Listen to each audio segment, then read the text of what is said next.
Oi pessoal, tudo bem com vocês? Continuando com os vídeos de Jiu-Jitsu, dessa vez vamos para o volume 5. No início do volume conhecemos um pouco sobre o passado do Sudou. Como sua mãe abandonou a família, ele viveu só com seu pai. E por se considerar um idiota, o Sudou largou os estudos para se focar nos esportes. Essa escolha até deu certo. Ele conseguiu ser recomendado para uma das melhores escolas de basquete do Japão, mas acabou perdendo ao se envolver em brigas. Depois de descobrir um pouco sobre o passado do Sudou, voltamos ao presente. Nele tivemos o Kiyotaka cometendo um grande erro. O erro foi perguntar para o Sudou qual era a média de força de um estudante comum. Ele responde dizendo que era 60 kg.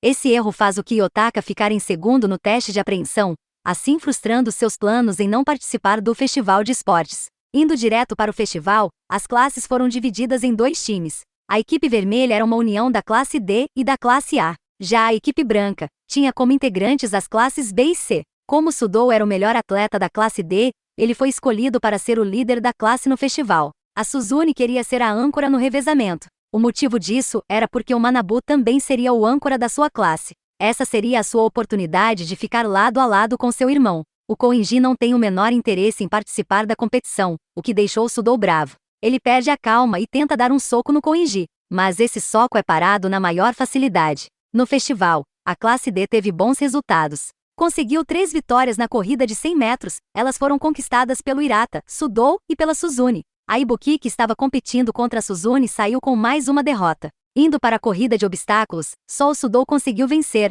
Ele venceu o Shibata, que é o corredor mais rápido da classe B. Depois foi a vez do cabo de guerra, onde a disputa era de equipe contra equipe. A classe D e a classe A venceram a classe C e B. Na corrida de 3 pernas, foi onde tivemos a primeira vitória do Kiyotaka. Ele venceu junto com o Hirata. Outra dupla da classe D que conseguiu vencer foi o Sudou e o Ikki. Na disputa de obstáculos das garotas, foi onde aconteceu um acidente. A Suzune e a Kinoshita se trombaram enquanto disputavam o segundo lugar. Esse acidente foi algo que tinha sido planejado pelo Ryuen. O Sudou quase acabou perdendo a cabeça por conta das provocações do Ryuen. Ele também ficou irritado pela Suzune ter sido alvo da classe C. Só que ele não conseguiu se segurar por muito tempo, tanto que bateu no Hirata, que só estava tentando acalmar a situação. Assim que a classe D foi se desabando, o Kiyotaka foi conversar com a Suzune. Ele foi duro com ela. O Kiyotaka disse que a Suzune não era capaz de cuidar dos colegas, não conseguia cuidar de si mesma, e que ela é apenas um fardo. Após bater no Hirata, o Sudou abandona o festival.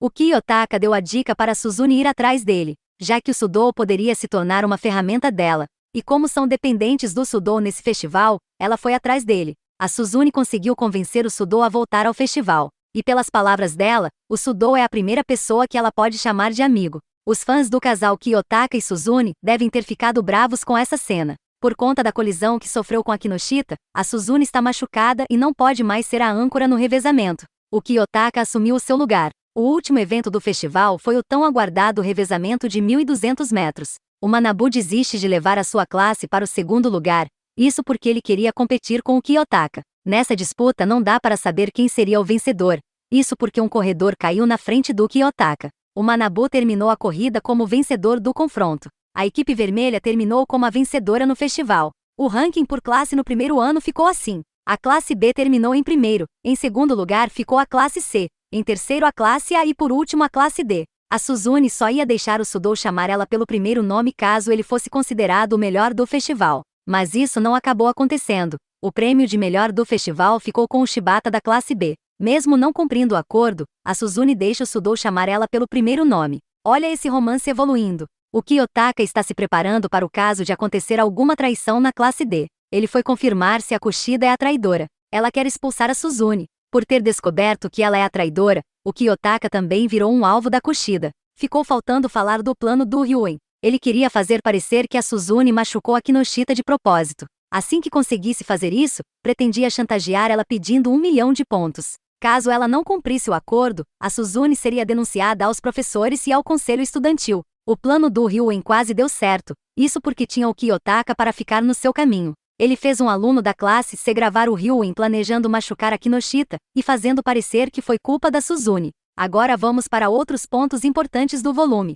O relacionamento da Kei e do Kiyotaka tem evoluído, ela agora chama ele pelo primeiro nome. Outra que está de olho no protagonista da história é a Arizu. Ela sabe que ele era do quarto branco, mas não pretende contar isso a ninguém. A Arizu se acha a única digna de derrubar a maior obra-prima que o professor Ayano Koji criou. No fim do volume 5, o autor diz que esse volume foi o gatilho inicial para o Kiyotaka ter a existência reconhecida por toda a escola.